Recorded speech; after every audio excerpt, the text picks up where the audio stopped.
नमस्कार दोस्तों, स्वागत है आप लोगों का आपके अपने YouTube चैनल पे। मैं सचिन योगी आपका स्वागत करता हूँ। हम लोगों ने जो ये सीरीज़ स्टार्ट की है गांधी जी के पूरी उनकी जो बायोग्राफी है उनके बारे में हम लोग डिस्कस कर रहे हैं। तो कुछ स्टूडेंट के मेरे पास पर्सनली कुछ क्वेश्चन भी आए हैं और उनमें से ओवरऑल जो उसका मैं समझ पाया उन क्वेश्चंस का, सारे क्वेश्चनों का जो सार है वो ये है कि ये जो सीरीज़ हम चला रहे हैं इसका क्या बेनिफिट होगा। लगभग 6-7 बच्चों ने पूछा और लगभग उनके क्वेश्चन का यही एक निष्कर्ष निकल के आता है कि वो पूछना चाह रहे हैं कि इस सीरीज़ का बेनिफिट क्या होगा, हम अगर देख रहे हैं तो क्या लाभ होगा हमें। देखिए, मैं इसमें आपको बिल्कुल क्लियर बता देना चाहता हूँ कुछ बातें। सबसे पहली बात ये है कि ये जो सीरीज़ चलाई गई है ये केवल आपकी पढ़ाई से रिलेटेड बिल्कुल भी नहीं है। इसका जो एरिया है वो आपकी लाइफ से जुड़ा हुआ है ना। स्टडी तो लाइफ का एक छोटा सा पार्ट है, जॉब के लिए मेहनत करना एक छोटा सा पार्ट है, बट इससे इधर भी इससे बाहर भी बहुत बड़ी दुनिया है। उस लाइफ में आप अपने आप को किस तरह से एडजस्ट करते हो, उस चीज़ को सिखाने के लिए ये सीरीज़ सबसे महत्वपूर्ण भूमिका निभाएगी, है ना। तो कभी भी ऐसा नहीं है कि जैसा कि अभी तक हमने जितने भी लेक्चर किए हैं, जितने भी 2 पार्ट आए हैं, उसमें आपने कहीं ना कहीं ये महसूस किया होगा कि ये जो भी सारी बातें हुई हैं उसमें कहीं ना कहीं हम भी शामिल हैं। जो कमियां उन्होंने अपने बारे में बताई है गांधी जी ने, वो सभी कमियां हमारे अंदर भी कहीं ना कहीं हैं। तो जब ये सीरीज़ पूरी कंप्लीट हो जाएगी तब आपको ये महसूस होगा कि ये चीज़ें हमारे लिए इम्पोर्टेंट इसलिए है क्योंकि ये हमें एक साधारण इंसान से एक पर्सनैलिटी बनना सिखाएगी। एक ह्यूमन बीइंग से, एक जो नॉर्मल ह्यूमन बीइंग होता है उससे आप एक पर्सनैलिटी कैसे बन सकते हो, है ना, व्यक्तित्व। क्योंकि व्यक्ति मर जाता है लेकिन उसकी पर्सनैलिटी हमेशा के लिए जीवित रहती है। समाज में उसकी पर्सनैलिटी को ही याद किया जाता है, नाम को कोई याद नहीं करता, ठीक है ना। तो ये ओवरऑल आपकी पर्सनैलिटी को डेवलप करने के लिए ये उस बदलाव की एक प्रकार से ये एक प्रक्रिया है जिसमें आप देखते हैं कि पहले चरण से लेकर हम जब अंतिम चरण तक पहुँचेंगे तो आप खुद महसूस करोगे कि आपके अंदर क्या बदलाव हुए हैं, आपका पर्सपेक्टिव कितना चेंज हुआ है, आपकी सोचने का तरीका कितना चेंज हुआ है। ये चीज़ें होंगी। पहले मेरे को भी ऐसा ही लगता था जब तक मैंने ये चीज़ें नहीं पढ़ी थी, लेकिन पढ़ने के बाद कुछ चीज़ों के बारे में आपका जो माइंड ऑफ थॉट है वो पूरी क्लियर हो जाएगी, कोई डाउट ही नहीं रहेगा। कुछ ऐसे बेसिक आइडिया आपके हाथ लग जाएंगे जो जीवन में आपकी सफलता का एक प्रकार से गारंटी मान के चलिए, वो कहीं ना कहीं आपको फ़ायदा ही देंगे, ठीक है। तो जो 20-25 मिनट आप लोग इन्वेस्ट करते हैं वो आप वेस्ट नहीं कर रहे हो, वो आपका इन्वेस्टमेंट ही है, वो आपका निवेश ही है जो आपको भविष्य में इसके रिटर्न देगा, ठीक है ना। तो चलिए स्टार्ट करते हैं। आज इसका पार्ट 3 है और ये जो सीरीज़ हम ये चली आई हुई है उसमें जो पहले 2 पार्ट हुए, जो सेकंड पार्ट में उसमें गांधी जी अपनी गलतियों के बारे में बता रहे थे, अपनी कमियों के बारे में बता रहे थे। आज हम उसी क्रम में थोड़ा आगे बढ़ेंगे और आज हम थोड़ा उनकी धर्म तक की यात्रा को देखेंगे कि धर्म में उनका इंटरेस्ट कैसे क्रिएट हुआ, ठीक है ना। चलिए पहला स्टार्ट करते हैं। उन्होंने अपनी कमियों के बारे में बताया। पहली कमी जो उनमें मांसाहार की थी वो उन्होंने बताई कि किस तरह मेरे जो दोस्त थे उन्होंने मेरे को कहा कि तू दुबला पतला है और इसका कारण ये है कि तू मांस नहीं खाता, और अंग्रेज़ हमारे ऊपर शासन करते हैं क्योंकि वो मांस खाते हैं इसलिए वो लोग ताकतवर हैं।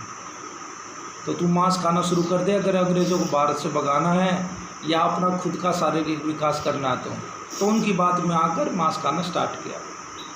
अब आगे चल के अब उन्होंने अपना दूसरा जो सबसे अपने अंदर अवगुण बताया वो था बीड़ी पीने का। देखो बड़ी मामूली चीज़ें हैं, बड़ा इंटरेस्टिंग है। बीड़ी पीने की उन्होंने बताई। होता है ना बचपन में जैसे घर में बड़े लोग जो भी करते हैं तो वो हमको बड़ा इंटरेस्टिंग लगता है। जैसे हम छोटे थे तो बड़े अपने से बड़ों की चप्पलों में अपना पैर फंसाकर चलने का अलग ही मज़ा था। भले ही गिरे टूटे फूटे वो कोई फ़र्क नहीं पड़ता, बट हमें अच्छा लगता था। और बड़ों के कपड़ों को उठाकर खुद पहन के देखने में, पिता या माता की तरह खुद चलने में, तो वो क्या होता है जैसे बड़े करते हैं उसको ही हम लोग और उसको फॉलो करने की कोशिश करते हैं बचपन में। तो उन्होंने कहा कि मेरे घर में जो काका जी थे वो बीड़ी पीते थे, तो हमें भी ये लगा कि बीड़ी पी के देखना चाहिए। उन्होंने कोई रीज़न नहीं बताया कि क्यों देखना चाहिए, बस उनको ये लगा कि सिर्फ धुआं उड़ाने में ही शायद कोई मज़ा आता होगा। आप लोगों ने बहुत सारे देखे होंगे, धुएं के छल्ले वगैरह बनाते होंगे, तो बस उनको ये लगा कि धुआं उड़ाने में ही कुछ अलग मज़ा होगा, शायद इसमें उतना नशा तो नहीं है बट इस धुआं उड़ाने में ही कुछ अलग बात होगी, इसलिए उन्होंने बीड़ी पीना स्टार्ट किया। बट वही बात है, उस टाइम पे पैसे तो थे नहीं कि बीड़ी के पैसे किससे लें। तो उन्होंने जो ठूंठ होते हैं, जो बीड़ी पीने के बाद जो उसके कॉर्क बच जाता है ना, पीछे का हिस्सा बच जाता है, जैसे सिगरेट में बचता है, बीड़ी में भी ऐसा एक ठूंठ सा बच जाता है। तो वो लोग वो उठाकर पीने लगे, उनके और उनके दोस्त, तो वो उठाकर वो लोग पीने लगे। देखो मतलब सोच सकते हो ना कि ये आदमी कल को फ्यूचर में ये महात्मा बनेगा और ये देश को मतलब आज़ादी दिलाने में एक इम्पोर्टेंट रोल अदा करेगा, है ना। बिल्कुल बच्चों वाली हरकतें जो जिसको बोलते हैं। तो पैसे नहीं थे तो जो ठूठ फेंक देते थे तो उनको उठा के उन्होंने पीना शुरू किया। इवन इतने बुरे हालात हो गए कि जब उनको थोड़ा थोड़ा लत लगने लगी तो उनको लगा कि यार ये ठूठ से काम नहीं चलेगा, इसमें मज़ा नहीं आता। तो उन्होंने क्या किया, अपने नौकर की जेब से पैसे निकाल कर भी पीना स्टार्ट कर दिया, पैसे चुराते और बीड़ी खरीद कर उन्होंने पीना स्टार्ट कर दिया। ठीक है, लेकिन हर रोज़ भी नौकर की जेब से पैसे नहीं निकाल सकते थे, क्योंकि बेचारा वो भी नौकर है, उसके पास भी कितने पैसे होंगे। वो खुले में वो अपने घर वालों के सामने, बड़ों के सामने पी नहीं सकते थे, पैसे किसी से मांग नहीं सकते थे इस परिप्रेक्ष्य में कि हमें बीड़ी पीनी, पैसे दे दो। पता चला वहीं लंबा कर दिया। तो उनको अंदर से ये फीलिंग आई कि यार ये क्या ज़िंदगी है कि हम बड़ों के आगे के बिना कुछ भी नहीं कर सकते। एक रेबिलियन की आती है ना, एक विद्रोह करने की, जो हर बच्चे में आती है, ये हर बच्चे में आती है। जब हम लोग एंटर करते हैं 13 से लेकर 15-17 साल तक की एज में जब हम लोग होते हैं, तो हर बच्चे के अंदर ये रेबिलियन, ये विद्रोही हर बच्चे में आता है। उसको मतलब माँ बाप जो भी बोलते हैं उसको ये लगता है कि यार ये लोग गलत बोल रहे हैं, मैं ही जो कुछ कर रहा हूँ वो ठीक है। और अगर उसकी बात नहीं मानते हैं माँ बाप बच्चे की, तो उसके अंदर अलग अलग मतलब कुछ इस तरह के विचार पैदा हो जाते हैं कि मेरा जीने का फ़ायदा ही क्या है, या घर वाले मेरे से प्यार नहीं करते, मैं घर से भाग जाता हूँ, बाहर की दुनिया बहुत खूबसूरत है, घर में ही सारी समस्याएं हैं, इस तरह के विचार आ जाते हैं। तो गांधी जी के मन में भी ये विचार आया कि अगर बड़ों की आज्ञा से ही सब कुछ करना पड़ता है तो ऐसी लाइफ का मतलब ही क्या है। तो उन्होंने कहा कि मैं तो फिर आत्महत्या करूँगा। देखो मतलब सुसाइड करने की उन्होंने सोची, 13 साल की उम्र में, 13-14 साल की उम्र में सुसाइड करने की उन्होंने सोची।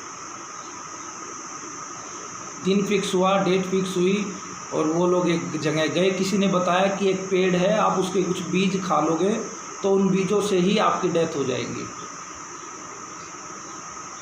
लेकिन जब वो लोग बीज खाने लगे, उनका और उनके दोस्त वो जब बीज खाने लगे तो बीज उनसे खाया ही नहीं गया, बीज उनसे खाया ही नहीं गया। तब उनको ये समझ में आया कि आत्महत्या का विचार करना तो बहुत ईजी है, लेकिन उसको इम्प्लीमेंट करने के लिए बहुत ज़्यादा हिम्मत चाहिए, ताकत चाहिए। तो गांधी जी इसके बारे में लिखते हैं कि उस दिन के बाद और आज तक अगर कोई मुझसे आत्महत्या की धमकी देता तो मेरे ऊपर बिल्कुल भी असर नहीं होता इस बात का, क्योंकि मेरे को पता है कि आत्महत्या नहीं कर सकता वो, क्योंकि सुसाइड करना अपने आप में एक तो पाप है, दूसरा एक ये बहुत साहस का काम है जिसको हर कोई नहीं कर सकता। तो कभी भी किसी के भी, आपके या आपके दोस्त के, किसी के भी मन में विचार आए कि सक्सेस नहीं हो पा रहे हैं, फेलियर है बार बार, या फाइनेंशियल कोई प्रॉब्लम है, या कोई रिलेशनशिप को लेकर कोई प्रॉब्लम है, गर्लफ्रेंड नहीं छोड़ गई है, बॉयफ्रेंड छोड़ गया, जैसा भी है, तो कुछ भी नहीं है, ये सारी चीज़ें कुछ भी नहीं है, जीरो, बिल्कुल। सुसाइड करने से इनका कोई भी हल नहीं है। खुद को मजबूत करो, खुद की जो आपके अंदर पावर है उसको फील करो, उसको महसूस करो, ठीक है ना। और जिस चीज़ के लिए आप सुसाइड कर रहे हैं, इस बात की क्या गारंटी है कि वो जीवन भर आपके साथ रहने वाली है। और अगर आपको कोई धमकी दे रहा कि मैं सुसाइड कर लूँगा अगर तूने ये नहीं किया, जैसे माँ बाप कई बार दे देते हैं कि अगर तूने ये नहीं किया तो हम लोग ऐसा कर लेंगे, तो उनको बोलो कि अगर आप लोगों का इतना ही जीवन सस्ता है कि आप लोग सिर्फ मेरे एक डिसीजन के कारण आप अपना जीवन ही दान करने पे तुले हुए हो, तो मैं कुछ नहीं कर सकता या कर सकती, वो फिर आपका फैसला। कोई कुछ नहीं करेगा, सबको अपने जीवन से प्यार है, ठीक है। ये सिर्फ इमोशनल ड्रामा कह लो या एक इमोशनल तरीके से अपनी बात मनवाने का इंडियन सोसाइटी का एक कल्चर कह लो, ये आज से ही नहीं है, ये स्टार्टिंग से चला रहा है। तो सुसाइड जैसी चीज़ें सोचना आसान है, बट उसको इम्प्लीमेंट करने के लिए बहुत ज़्यादा साहस चाहिए, जो गांधी जी जैसे व्यक्ति में भी नहीं था। तो उन्होंने आत्महत्या करने का विचार अपने मन से त्याग दिया। फिर उसके बाद उनके जो मंझोले भाई थे, जो बीच के भाई थे, उनके ऊपर कर्ज हो गया। तो उन लोगों ने सोचा कि कर्ज हो गया तो अब इस कर्ज को उतारना ही पड़ेगा, तो घर वालों से पैसे ले नहीं सकते थे। तो गांधी जी के भाई का एक सोने का कड़ा था, जो हाथ में पहनते ना कड़ा, तो उन्होंने सोचा कि क्यों ना, अच्छा खासा है ये वेट में, तो इसमें से 1 तोड़ा मतलब 10 ग्राम हम लोग निकलवा के बेच देंगे सुनार वगैरह को, और उससे जो पैसा मिलेगा हम उससे आपका कर्ज उतार देंगे। तो गांधी जी ने कुछ वैसा ही किया अपने भाई के साथ मिलकर। लेकिन उस टाइम पर उनको पता नहीं अंदर से फीलिंग आई कि मैं लाइक जैसे कहते हैं ना कि एक पाप का घड़ा भर चुका है, तो उनको भी अंदर से फीलिंग आई कि मैंने बहुत सारी गलतियां कर चुका हूं मैं, अब मैं इससे ज़्यादा गलतियां नहीं कर सकता, अब मेरा ज़मीर मेरी आत्मा इसके लिए गवाही नहीं देगी। तो उन्होंने सोचा कि मैंने जितने भी पाप किए हैं, जितनी भी गलतियां की हैं, वो सब मैं अपने पिता के सामने रख दूंगा। अब पिता की मर्जी है, वो चाहे मुझे माफ़ करे या मुझे दंड दे। बट देखिए यहाँ भी इंसान की कमज़ोरी देखिए, ह्यूमन बीइंग की, उनकी हिम्मत ही नहीं हुई कि वो अपने पिता के सामने जाकर ये बातें बोल सकें।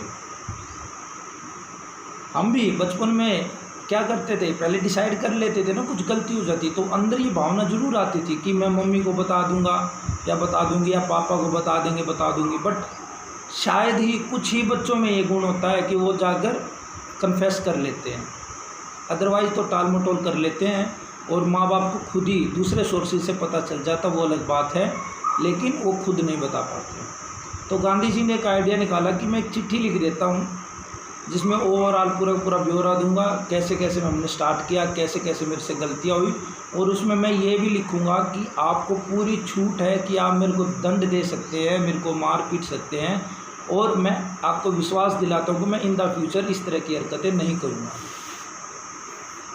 हालांकि उनके पिताजी बीमार थे, लेकिन उनके पिताजी से वो लोग डरते भी थे क्योंकि वो थोड़ा स्ट्रिक्ट उनका नेचर था।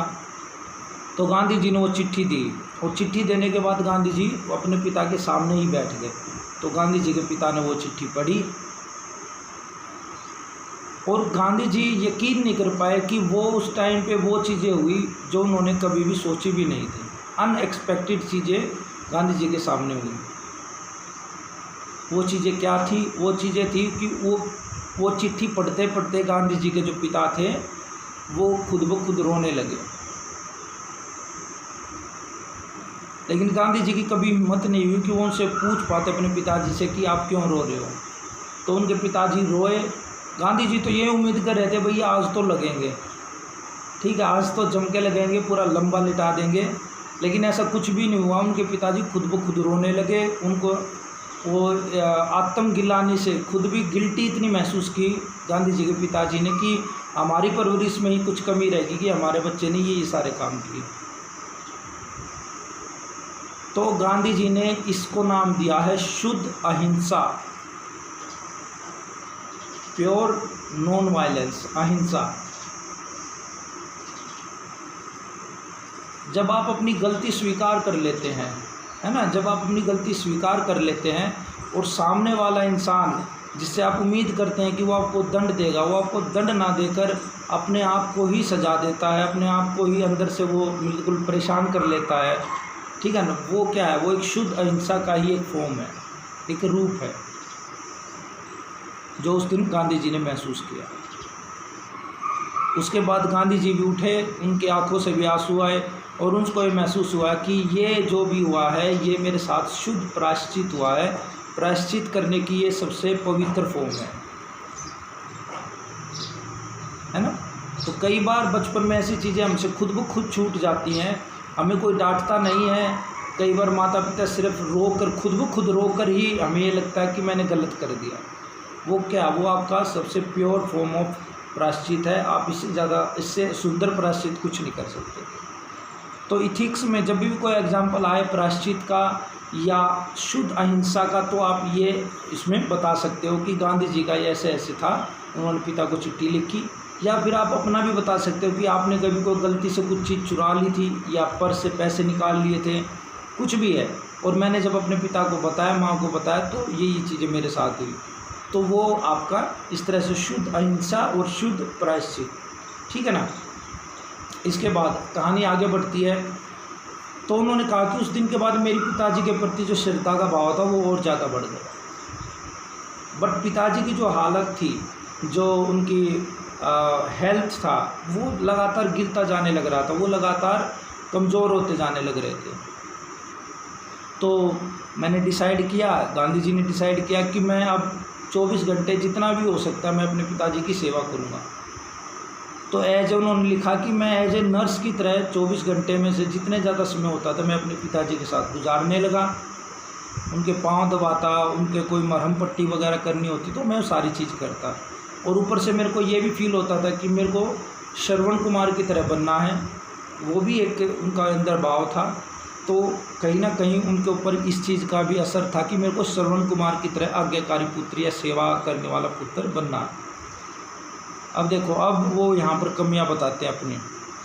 बट इन सब के बीच ओवरऑल जो भी चीज़ें घट रही थी, पिताजी की बीमारी है, गांधी जी का उनका प्रतिभाव है, गांधी जी उनको सेवा कर रहे हैं, इन सब के पीछे ओवरऑल उनके मन में ये भी रहता था, उन्होंने खुद लिखा है कि मेरे को पैर दबाते दबाते, जब अपने पिताजी के रात को मैं पैर दबाता था, लेकिन बट मेरा ध्यान अपने बेडरूम की तरफ ज़्यादा रहता था।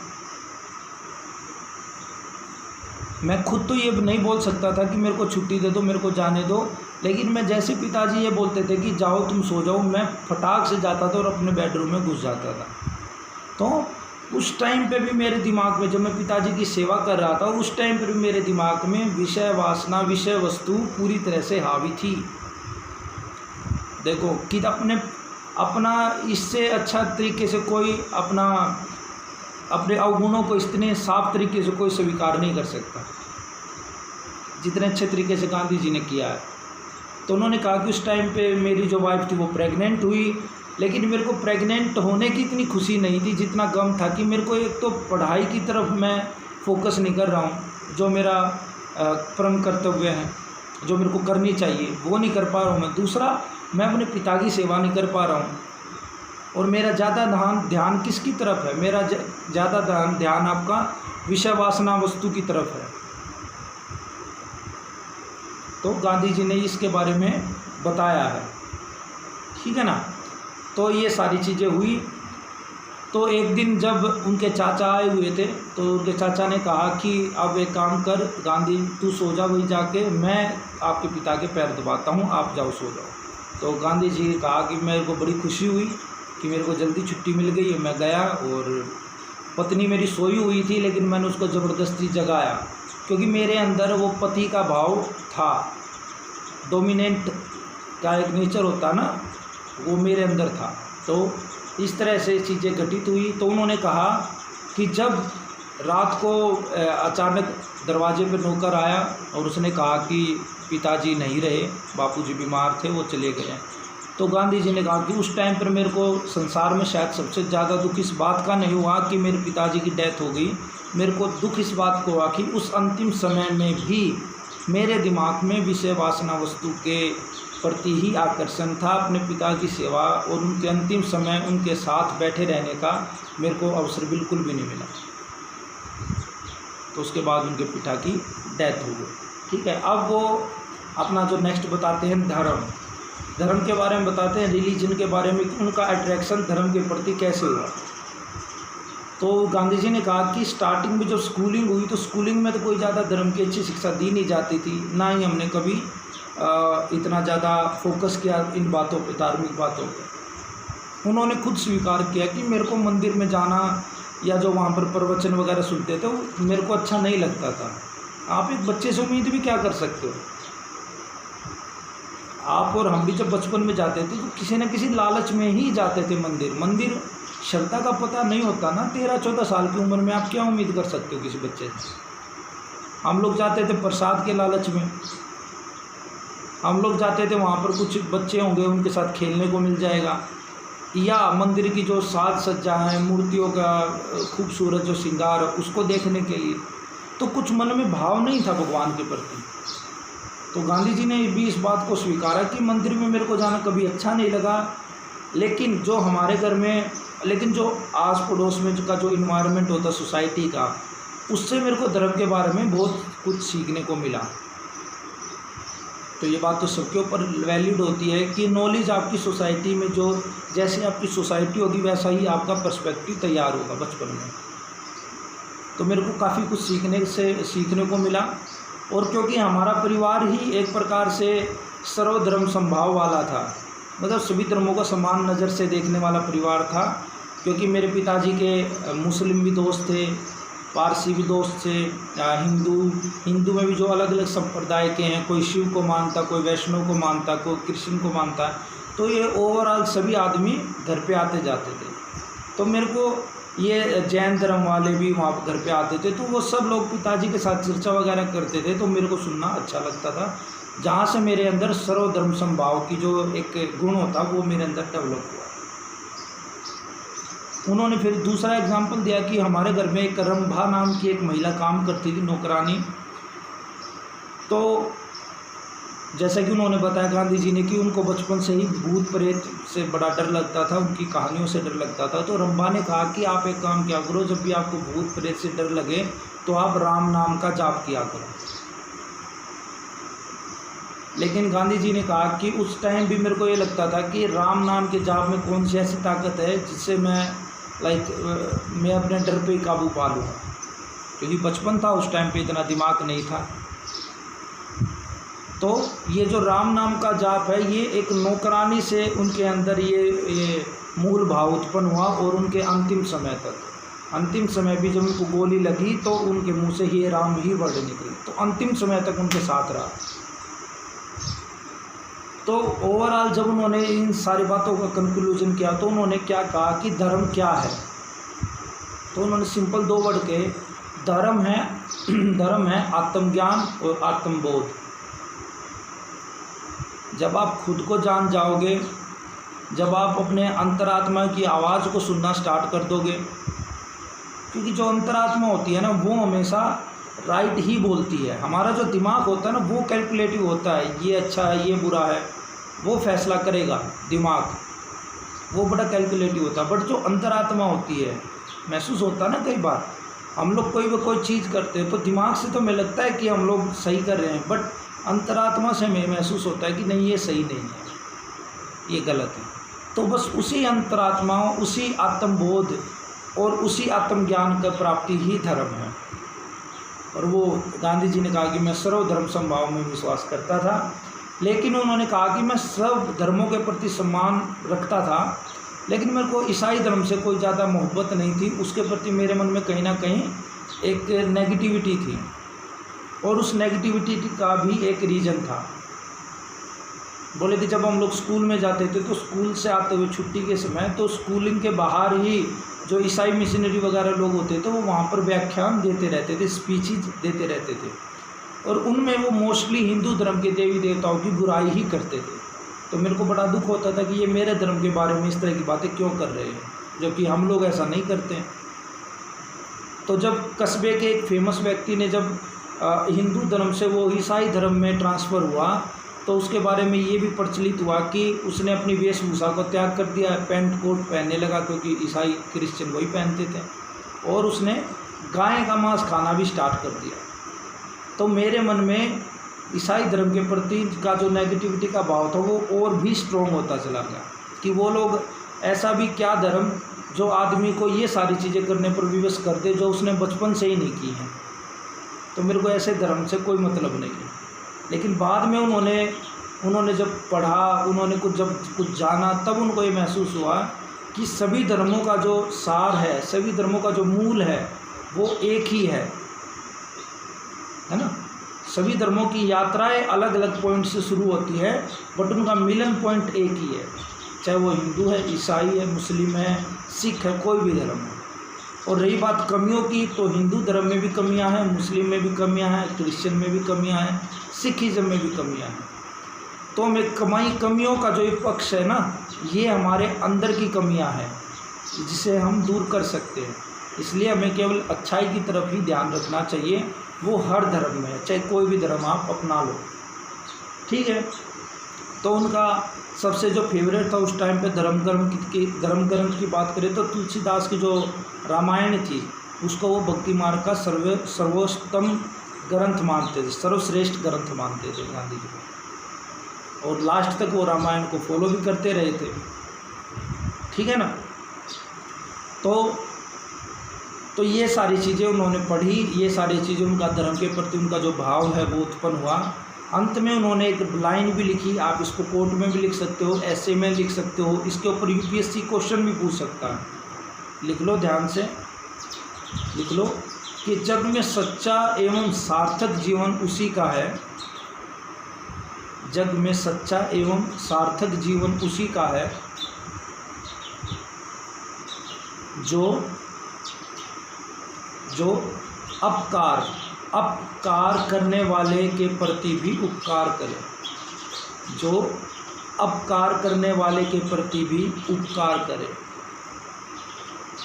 इथिक्स में यूपीएससी क्वेश्चन पूछ सकती है, ऐसे में एज ए कोट के तौर पर आप इसको यूज़ कर सकते हैं, और लाइफ में तो इसका इम्पोर्टेंस है ही कि असल में जीवन जीने का मतलब सिर्फ और सिर्फ ये नहीं है कि आपने पैसा कमा लिया, आपके पास बहुत बड़ी बड़ी गाड़ियाँ हैं, एक अच्छा परिवार है, आपके पास समाज में, सोसाइटी में इज्जत है, लोग आपको जानते हैं, ये जीवन का मतलब नहीं है।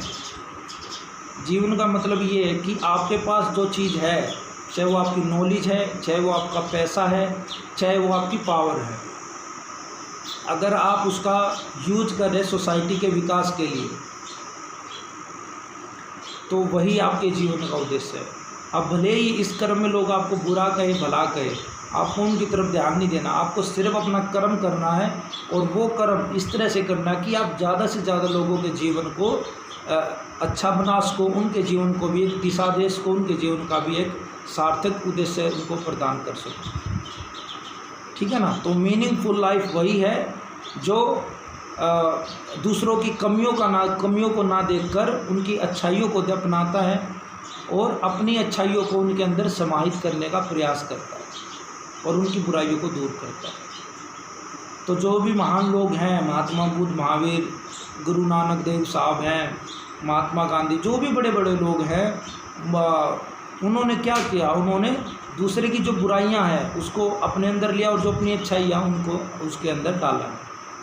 तो यही हमारे जीवन का जो मूल महत्व है, मूल जो उसका करक्स है, एम है, वो यही है, ठीक है। तो ओवरऑल आज हमने धर्म, उनकी जो प्रायश्चित था, जितना भी उन्होंने गलत काम किए थे, उन सारे चीज़ों का उन्होंने जो स्वीकार किया, उसके बाद उन्होंने धर्म के बारे में बताया अपने। अब यहाँ से उनकी जर्नी अब बढ़ती है विलायत की तरफ। अब यहाँ से वो जाएंगे ब्रिटेन में बैरिस्टर की पढ़ाई करने के लिए। अब गाड़ी चलेगी आगे की तरफ, तो अब और भी ज़्यादा इंटरेस्टिंग चीज़ें आएंगी। कैसे विदेश में उन्होंने सर्वाइव किया, वो आदमी जो मांस नहीं खाता, वो आदमी जो शराब नहीं पीता, लेकिन विदेश में इतनी ठंड है, तो उन्होंने किस तरह से खुद को सर्वाइव किया। उस आदमी ने कैसे सीखा जिसको इंग्लिश नहीं आती थी ढंग से, उसने कैसे खुद को लैटिन भाषा में पारंगत किया, कैसे खुद को अंग्रेजी में इतना अच्छा तरीके से डाला। ये सारी चीज़ें, ये हमारे लिए इंस्पिरेशन की बात है, वो हम लोग आगे डिस्कस करेंगे, ठीक है। तो आज के वीडियो में इतना ही है।